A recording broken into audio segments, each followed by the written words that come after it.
All right, well, I'm David Groff with Cedar Meadow Farm, and I'm Steve Groff's son. And right here we have some of our squash grown on cover crops.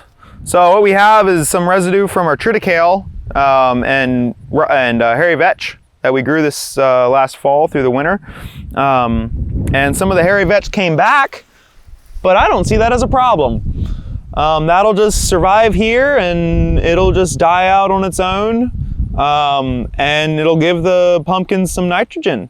So it's keeping weeds down in the spots that are a little bit barren and feeding diversity with the pumpkins. We like to have diversity. It's in every mix. If we don't have 6 different species in a cover crop mix, we're looking to add more. It was hairy vetch, it was triticale. Last fall we put in some clover.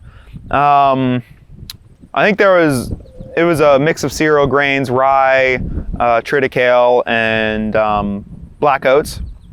Black oats will survive the winter here, so that's a nice additional bit of a different. We like to have diversity. So the cover crops do 2 things in particular for pumpkins. The first thing around here is weed pressure. The hard thing with pumpkins, because they're planted at such a low population, we're planting these at 5,000 seeds per acre.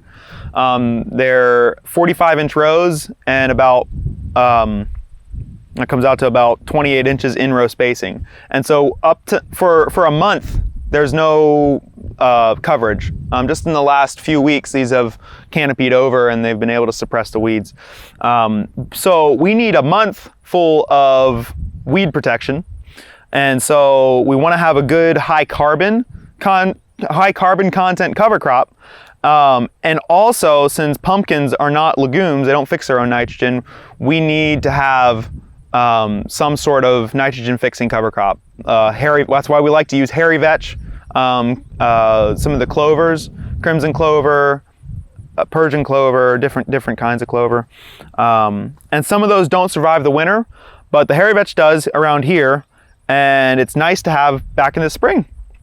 Keep something growing there, because sometimes these soils are relatively healthy and high organic matter. There's a lot of biological activity, and so they break down the cover a little bit sooner than we like, actually. And if we have another winter like we had last year, it was very wet. We didn't get as much growth out of the cover as we'd like to. We're thankful that we have decent cover here still, but you can see it's already being eaten away, and most of it's below ground already.